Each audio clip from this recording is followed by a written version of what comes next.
commencement était la parole était avec Dieu, la parole était Dieu. Tout ce que Dieu a fait était fait par la parole, rien n'était fait sans la parole. La parole nous donne la foi, car la parole vivante de Jésus, et Jésus est l'auteur et consommateur de cette foi. Ah oui, oui, oui, il n'y a pas d'autre foi, il n'y a pas une foi religieuse qui peut vous libérer. C'est la foi en Jésus-Christ, c'est la foi dans sa parole, car sa parole est vie et esprit. Il n'y a pas la mort dedans, il n'y a pas de connaissance pour vous faire du bien et du mal. Non, c'est que la connaissance de l'arbre de la vie. C'est ça, mon frère, ma soeur, mangez aujourd'hui et croyez ce qu'on a fait tout à l'heure par la foi, que le Saint-Esprit, la parole et sa présence, oui, vous a guéri, oh oui, vous verrez, par un miracle ou par un procédure de guérison. C'est ça, le processus spirituel. Et oui, rentrer dans la mentalité spirituelle de Jésus-Christ.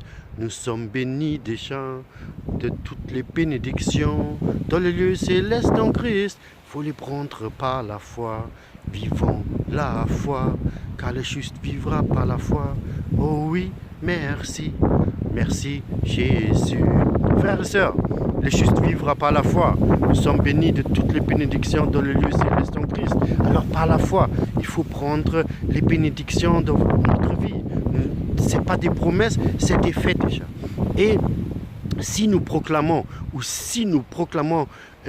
sur notre propre vie ou sur la vie des autres par la parole et la manifestation du Saint-Esprit, les guérisons sont là, les manières de pouvoir recevoir maintenant la guérison, ça dépend du Saint-Esprit. Mais nos dons spirituels fonctionnent par la parole et par la présence. Si la présence de Dieu est là, une parole sort de votre bouche pour vous-même et pour ceux qui sont autour de vous, les miracles sont là, les guérisons sont là, dans votre corps et dans votre vie au quotidien, dans votre vie ou dans les impossibilités, car Dieu est un Dieu. Pour lui, il n'y a pas d'impossibilité. Tout est possible à celui qui croit dans ce Dieu vivant, dans ce papa qui nous aime. C'est un papa.